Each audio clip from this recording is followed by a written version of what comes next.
Hello, it's Beck here from Wild Stallion Equestrian Centre, and today I'm going to show you how to correctly care for your horse. Now, I'm in Winnie's paddock and I'm about to catch her, because if you want to get to your horse, you need to catch them and bring them in. Once you have put their halter on correctly, you can now go and bring them into the stable, where you can brush, feed and tack up, ready to ride. Let's go. Now tie your horse up in a safe place, like I'm doing here. And now we can go to feed them. A bucket like this one in front of me is very useful when feeding your horse. It is easy to put the feed in and take to your horse very quickly. First, pour in your first bit of food. If you have a second feed, pour in that one. He uses a special type of energy food, and I'm going to pour it in now. Once you have finished doing their feed, you can now mix it up. There you go, girl. Once your horse has finished their feed like Winnie has, you have to take the bucket away so then they don't feel like there's going to be more food. Now it's time to brush your horse. The first brush is a curry comb, which is a rubber brush with sort of spikes on it, and you go in circular motions on the horse, just like this.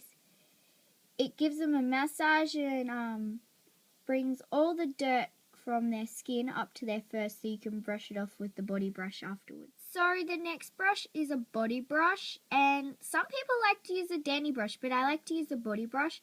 The difference is that the dandy brush has hard, tense bristles, rather the body brush has soft, nice, delicate bristles.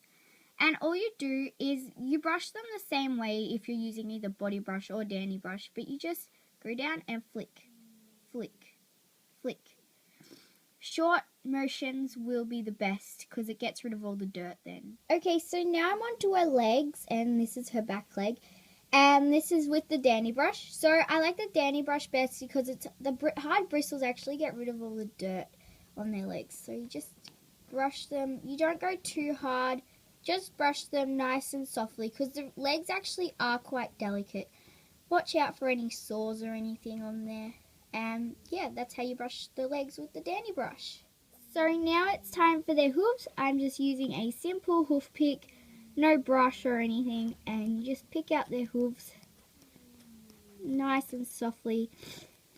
Be mindful of this little triangle here. That's the softest part, and it's also the only part that they can feel. So don't pick out that one, just the other side. And her hooves aren't really that dirty. So yeah. Okay, so now we're getting to tack up. Yay! Tacking up means that we get to ride our special ponies, jump them, and do all sorts of fun things. But first, you will need a saddle and a bridle that fits correctly. We won't go through how to fit a saddle and a bridle correctly, but just use your saddle and bridle. Never use any other horses because you won't know if that's good or bad for them.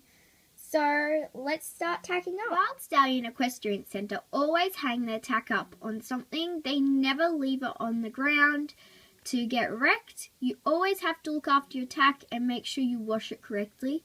Today we're going to use this multi-purpose saddle and purple saddle blanket with a multi-purpose bridle that has been hung up on a saddle and bridle rack correctly. So let's get started. So as you can see, I've hung my saddle and bridle up on the fence close to the horse, so I can easily grab it when I need to tack her up. Now some people like to grab their saddle before they brush, so then they can just easily get it. But just to stop the saddle from falling over or the horse hitting it or getting spooked and catching on one of the bridle pieces or the saddle, I just like to get it afterwards. So let's get started and I'll show you how to tack up your horse. Okay, so just slide the saddle onto her back, which is the easiest way to do it. And then do up your girth as tight as possible. Now, every horse is different with the bridle. Some horses lift their heads up so you can't get the bit in the mouth. Some horses just open their mouth and go like whatever. Some horses will try and run away. Some horses will stand perfectly still. Sometimes people have to put their halters on and keep them on. Sometimes people take their halters off. Sometimes people just leave their halters on and don't care. Sometimes people use their bridle as a good function for leading their horse. I don't know, but this is the most simple way of doing it. So take their halter off. If I can get it undone, there we go. Now put the reins over their head straight away, so then the horse can't get away. Now position the bridle close to their mouth, slide the bit in, and put the headpiece over, and there you go. You've put your first bridle on. Now do up their throat lash, which is this part here. And let me do it up. And noseband, which is the one that goes over their nose. And now we're ready to ride. Before I ride, I better get into my riding gear though. Grab your horse's reins under their chin and walk forward. Now use a mounting block if needed to mount your horse. Put your foot in the stirrup and swing your leg over to get on. Collect your reins in both hands and squeeze your horse to go forward. To stop your horse, pull on both reins. Woo! Don't forget that looking after your horse is much harder than this. It is just one simple day of riding and brushing and feeding. Your horse will need farrier treatment, vet work, and dentistry. So, I suggest you can't really learn everything off a video. Thanks for watching though.